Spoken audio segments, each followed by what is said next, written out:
इससे फर्क नहीं पड़ता था कि गोकू कितना भी ट्राई क्यों ना कर ले, उसकी किस्मत बेकार ही चल रही थी। सुकुरो को हराना इम्पॉसिबल था, खासकर अगर वो चिटिंग कर रहा हो तो।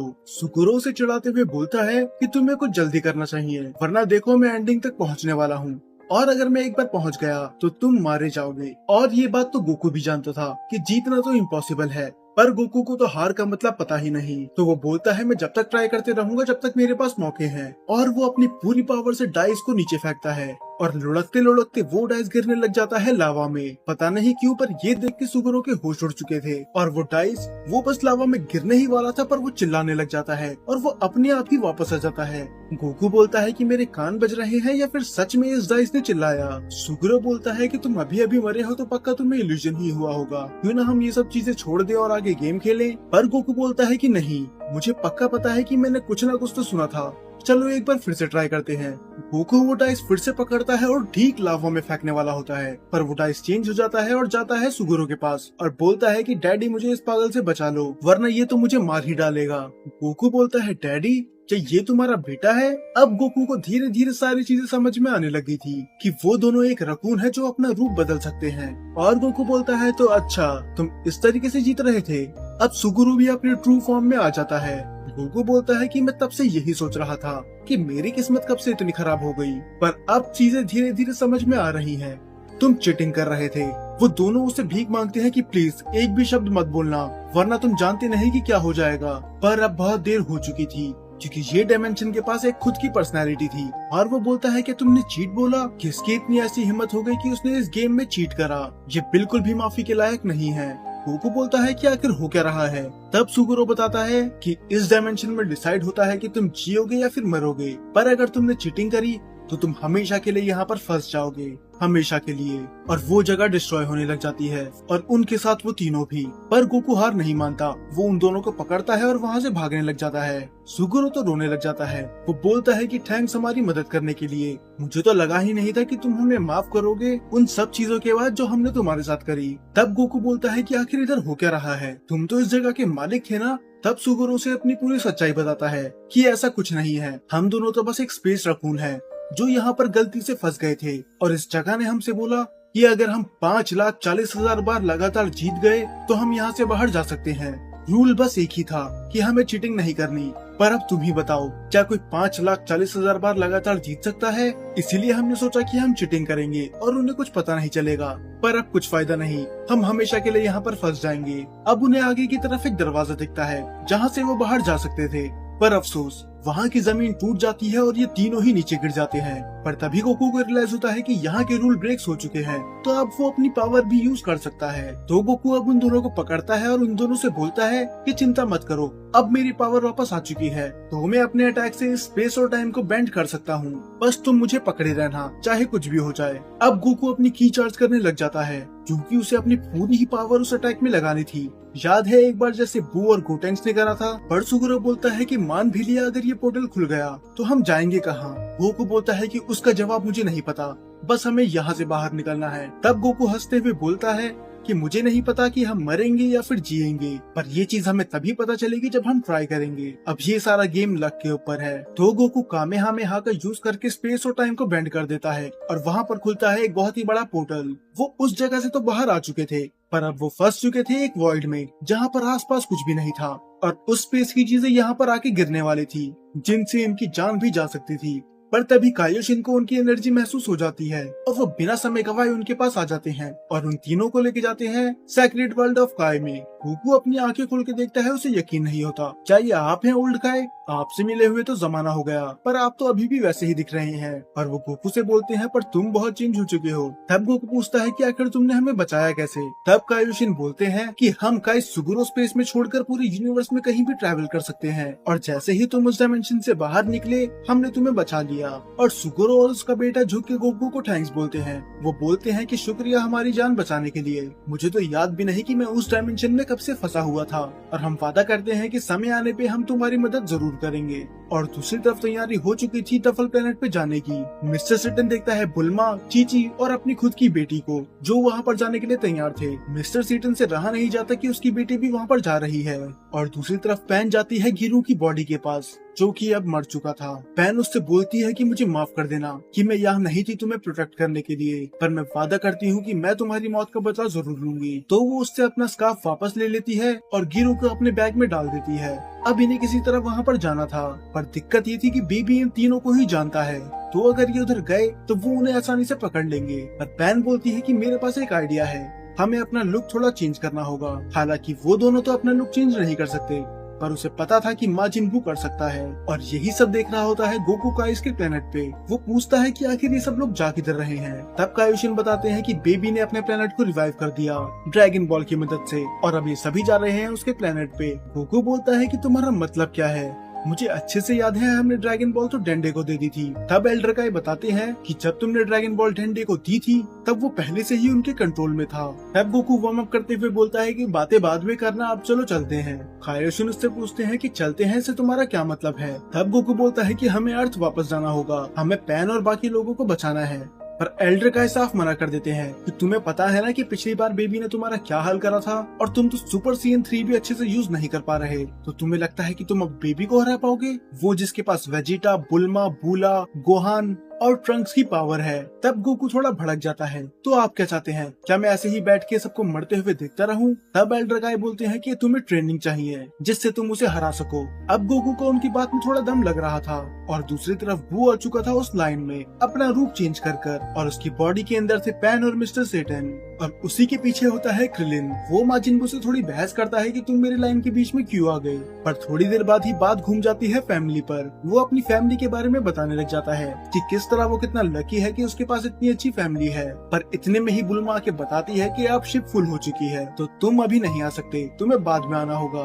तब उसे रियलाइज होता है कि बू ने उसे अपनी बातों में फंसाकर उसकी लाइन ले ली। अब तो पता नहीं वो 18 को क्या ही जवाब देगा। बू ने उसे बहुत बुरी तरह फंसाया। और दूसरी तरफ गोकू की ट्रेनिंग जारी थी। वो एक बहुत ही बड़ी मशीन में कॉफी पीस रहा था, पर गोकू को थोड़ा शक होता है। वो बोलता है कि ये सच में ट्रेनिंग का ही पार्ट है ना, या फिर आपको बस अपनी कॉफी पिसवानी है। वो बोलता है कि तुम्हारी हिम्मत कैसे हुई मुझ पे शक करने की? क्या तुम भूल गए मैंने गोहान को किस तरह स्ट्रॉन्ग बनाया था? तब गोकू बोलता है कि हाँ ठीक है, मैं कर रहा हूँ। पर पता नहीं क्यों उसके पीछे अचानक से खुजली होने लग जाती है, और ये देख के एल्डर का एक स्माइल करते हैं। डफल प्लेनेट पे अब बाकी सब लोग आ चुके थे। बेबी खुश था कि अब उसका सपना पूरा हो जाएगा, मानो हो ही चुका है, क्योंकि सेयंस को तो उसने मार ही दिया।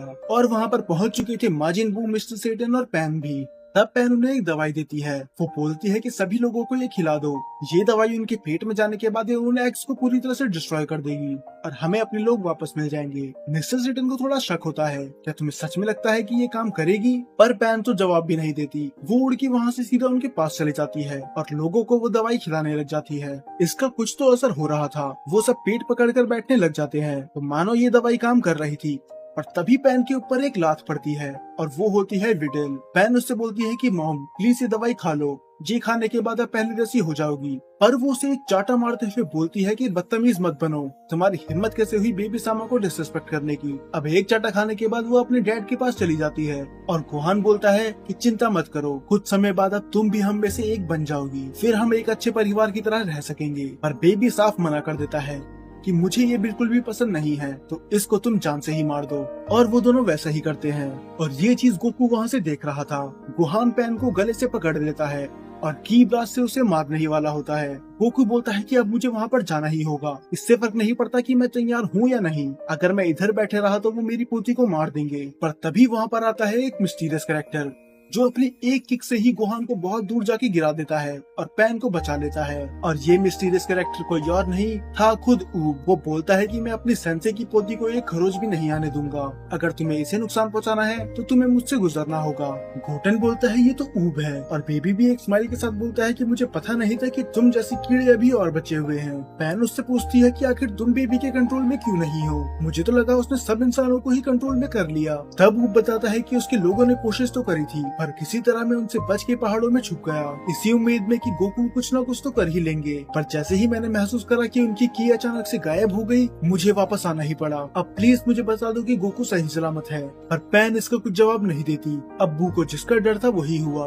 गोकू सच में मर चुका है। तब बेबी बोलता है कि उस गोकू को मैंने अपने हाथों से ही मारा है और मैं तुम्हारा हाल भी बिल्कुल उसी की तरह करूंगा। अब ऊप का कंट्रोल छूट चुका था। गोकू उसका एक मेंटोर था, उसके बड़े भाई की तरह। गोकू ही वो रीजन था कि जिसकी वजह से ऊब आज इतना ताकतवर बन पाया। अब वो कसम खा लेता है कि वो बेबी को तो बिल्कुल नहीं छोड़ेगा। पैन उसे रोकने की कोशिश करती है कि इसे ग्रैंडपा भी नहीं हरा पाए। उसे अपनी और गोकू की पुरानी यादें आने लग जाती हैं, जब गोकू उसे ट्रेन करा करता था और गोकू ने उससे एक वादा करा था कि वो अगले साल फिर मिलेंगे ट्रेनिंग करने के लिए। और इस बेबी की वजह से गोकू को अपना वो वादा तोड़ना पड़ा। पैन उसे फिर से रोकने की कोशिश करती है कि बेबी अभी अपनी फाइनल फॉर्म में है और बस इतना ही नहीं, उसके पास सभी सीएंस की पावर है। पर मिस्टर सेटन उसे रोक लेता है। वो बोलता है कि अब तुम उधर मत जाओ, तुम्हारी जान को भी खतरा हो सकता है। पर तभी वहाँ पर विडल और गोहान आ जाते हैं और वो बोलते हैं कि अब चुपचाप से तुम भी हमारे साथ आ जाओ। हम वादा करते हैं कि हम तुम्हें कुछ नहीं कहेंगे, हम एक अच्छे परिवार की तरह रह सकते हैं। और बू तो बस ऊब को देख रहा था, मानो वो कुछ कहना चाहता है। और दूसरी तरफ बेबी हंसते हुए बोलता है, मैं वैसे ही बोर हो रहा था। और ये दोनों फाइट करने लग जाते हैं। अभी ऊब का पावर लेवल माजिन बू से भी ज्यादा है और वो बेबी को बराबरी की टक्कर दे रहा था और वो आराम से ही उसके सारे अटैक डॉज कर ही रहा था। पर तभी बेबी उसे बोलता है, क्या तुम्हारे गोकू ने बस तुम्हें भागना ही सिखाया है? अब मेरे अटैक डॉज करना बंद करो और एक मर्दों की तरह फाइट करो।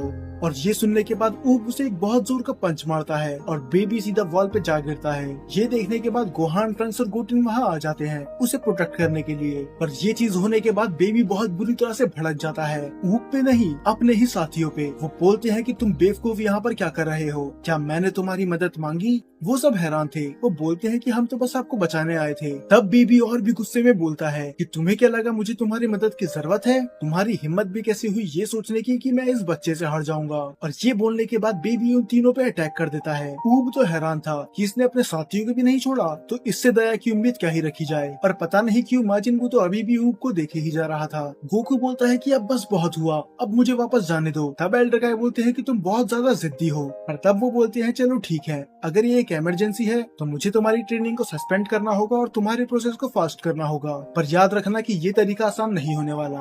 गोकू बोलता है कि मैं तैयार हूँ। पर तभी एल्डर गाय बोलते हैं, ठीक है चलो अपनी पैंट उतारो। तब गोकू बोलता है कि ये क्या बकवास कर रहे हो, अभी ये कोई मजाक करने का टाइम नहीं है। वहाँ पर मेरे दोस्तों की जान जा रही है और आप यहाँ पर ऐसी बातें कर रहे हो। तब एल्डर का सीरियस होके बोलते हैं कि मैं कोई मजाक नहीं कर रहा, बस जितना बोला है उतना ही करो। अब गोकू भी समझ चुका था कि ये मजाक तो नहीं कर रहे, तो वो ना चाहते हुए भी अपनी पैंट उतार लेता है। और वो नोटिस करते हैं कि उसकी टेल ग्रो हो रही थी और यही रीजन था कि उसे खुजली भी हो रही थी। तब वो बोलते हैं कि अब इससे मेरी टेल का क्या लेना देना।